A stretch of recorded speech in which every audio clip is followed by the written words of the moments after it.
भारतीय भाषा सम्मेलन, हिंदी विभाग, राजीव गांधी विश्वविद्यालय एवं भारतीय भाषा समिति, शिक्षा मंत्रालय, भारत सरकार द्वारा संयुक्त आयोजन है। आज की इस एक दिवसीय कार्यक्रम की कुछ झलकियां आपको दिखाने के लिए ले चलना चाहूँगी विश्वविद्यालय स्थित लघु प्रेक्षागृह। साथ ही आपको ये भी बताना चाहूँगी कि आज के इस संगोष्ठी में बहुत ही महत्वपूर्ण एवं गंभीर विषयों पर चर्चाएं होंगी, आलेख प्रस्तुत किए जाएंगे, वक्तव्य होगा। भारतीय भाषाओं से संबंधित वैचारिक अभिमत, किस प्रकार भाषा हमें एकता के सूत्र में बंधे रखती है, नई शिक्षा नीति, शिक्षा पद्धति, शिक्षा एवं प्रौद्योगिकी के अंतर संबंध, बहुभाषिकता किस प्रकार शक्ति और विकास का प्रतीक है, ऐसे तमाम मुद्दों पर हमें ज्ञान अर्जन करने का अवसर प्राप्त होगा। आज के कार्यक्रम के मुख्य अतिथि राज्य के महामहिम राज्यपाल होंगे और अपनी गरिमामय उपस्थिति देंगे राजीव गांधी विश्वविद्यालय के माननीय कुलपति professor Saket Kushwaha. And therefore, to set the context, it is time now. प्रत्येक सूप कार्य से पूर्व इस प्रकरण की आगे की परंपरा गांधी विश्वविद्यालय के मुख्य उपदेशक लेफ्टिनेंट जनरल के.सी. प्रणय जी, राजीव गांधी विश्वविद्यालय के यशस्वी कुलपति और अरुणाचल प्रदेश के माननीय राज्यपाल का सम्मान होता हुआ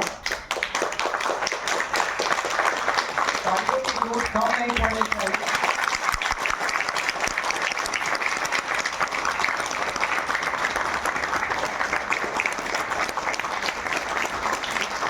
Symbolic gesture of expressing our gratitude is the minimum that we can express towards the Honorable Governor Sir, who has always been so kind and generous to our education. From this, we will go down compulsory with felicitating our Honorable Vice Chancellor Professor Saket Kushwaha.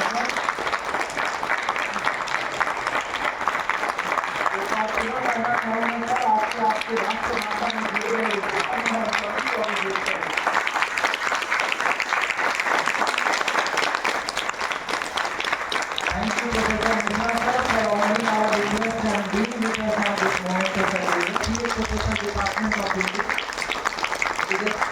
परंतु यहाँ केवल हिंदी भाषा पर ही विचार नहीं किया जाएगा। यह कार्यक्रम समस्त भारतीय भाषाओं के संवर्धन, संरक्षण एवं विकास अपनी विजय यात्रा की ओर अग्रसर है। संसार में हमारा देश ही एकमात्र ऐसा देश है जहाँ सर्वाधिक भाषाएं बोली जाती हैं। अधिकांश भाषाएं प्राचीन काल से ही बोली जाती रही हैं। सभी भाषाओं को सम्मान दिया जाना चाहिए। सभी भाषाओं की जीवन परंपरा को चलते रहने देने के लिए, विकास के लिए अपेक्षित। गवर्नमेंट कॉलेज में ही होते हैं तो मेरे लिए स्थान नया नहीं है, मंच जरूर नया है और वर्षों बाद यहाँ आना हुआ तो ये बदला हुआ विश्वविद्यालय दिखा मुझे हर तरह से और प्रसन्नता होती है देख करके। मुझे एक शेर याद आता है, जिस प्रदेश से लगभग 20 वर्षों का लगाव हो और अभी भी मेरी बेटर हम यही काम करती हैं, तो ये कभी मेरे जीवन से जाने वाला नहीं है। मैं कहूँगा कि मैं खंडहर हो गया पर न तो मेरी याद से निकले, मगर तुम्हारे नाम का पत्थर मेरी बुनियाद से निकले। निश्चित रूप से जब हम इतिहास में पीछे जाते हैं तो ढेर सारी चीज़ें सामने आती हैं। तो जब बुनियाद को टटोला जाएगा तो इस प्रदेश में कहीं न कहीं कंकड़ करूप मेरी भी उपस्थिति होगी। कहा जाता है कि माँ, मातृभूमि और मातृभाषा का कोई विकल्प नहीं, और इसी उद्देश्य को लेकर भारतीय भाषा समिति का यह प्रयास कि पूरे देश में भाषाई विविधता इस देश की शक्ति रही है, लेकिन किन्हीं कारणवश इस विविधता को दूरी में देखने की कोशिश की गई, जबकि भारतीय भाषाओं में बना पा रहा है, कभी किसी तरह का विभेद नहीं रहा है।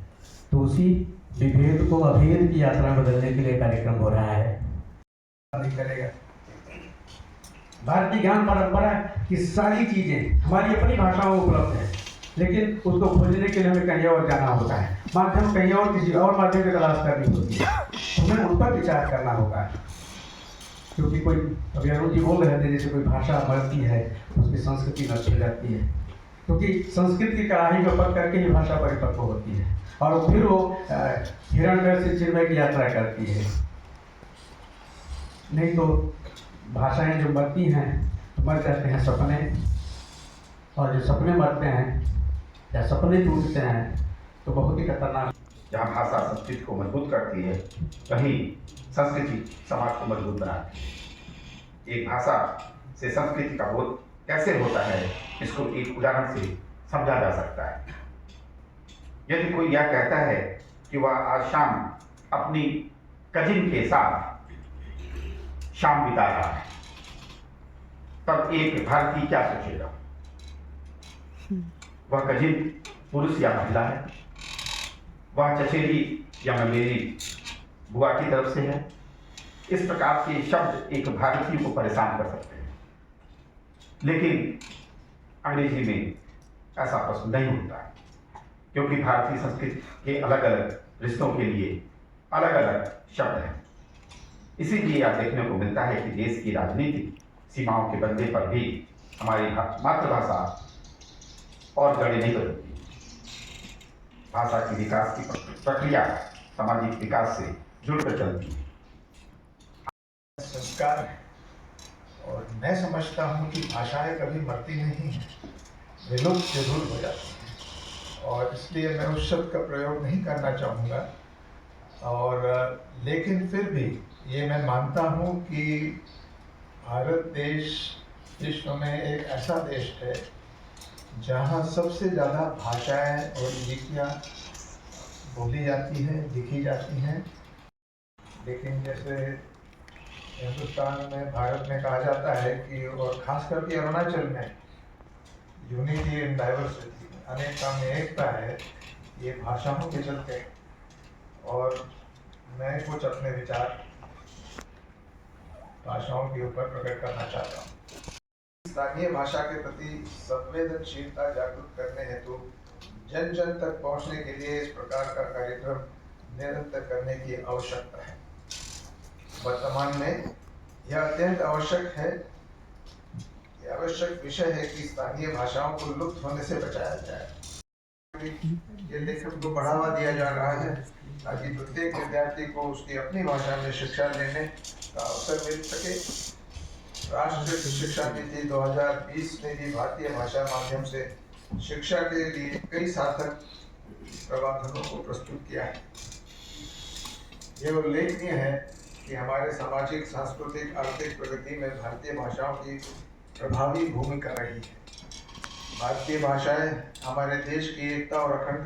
मध्य प्रदेश के राज्यपाल एवं विश्वविद्यालय के मुख्य कुलदेशिक तथा इस कार्यक्रम के मुख्य अतिथि लेफ्टिनेंट जनरल केवल त्रिविक्रम पनायक जी, परम विशिष्ट सेवा मेडल, उत्तम युद्ध सेवा मेडल, युद्ध सेवा मेडल, सेवा उनको धन्यवाद।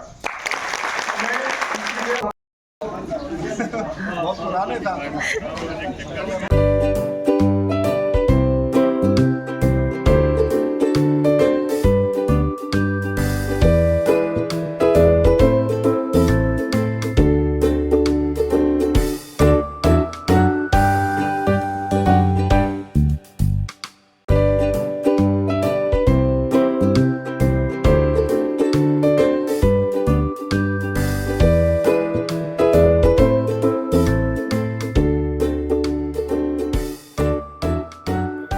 भाषा को कैद नहीं किया जा सकता।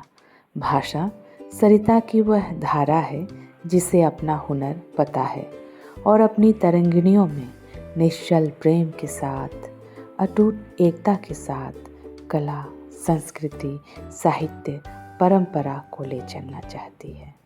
विभागीय शोधार्थी अपनी भाषा में अपनी खुशियाँ व्यक्त कर रही है। शायद भाषा के सकारात्मक ऊर्जा में सराबोर होना चाहती है और ये भी शायद कल्पना कर रही है कि भाषा किसी एक की ना होकर सबकी हो।